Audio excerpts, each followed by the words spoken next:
The Musée d'Orsay holds the world's largest collection of Impressionist and Post-Impressionist paintings in the world.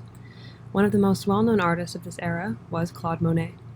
Shown here is Trouée de soleil dans le brouillard, or Sunshine Through the Fog.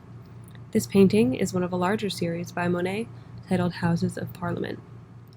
These paintings are a great exhibition of the Impressionist emphasis on depicting scenes with a more emotional lens and focusing on the visual impression of a single moment. Here we see some of the known paintings in the series, a similar scene depicted in various ways based on the atmospheric conditions and the time of day. Monet felt that paintings should depict the world in a way that no camera ever could, and these paintings each convey this particular scene in completely different ways.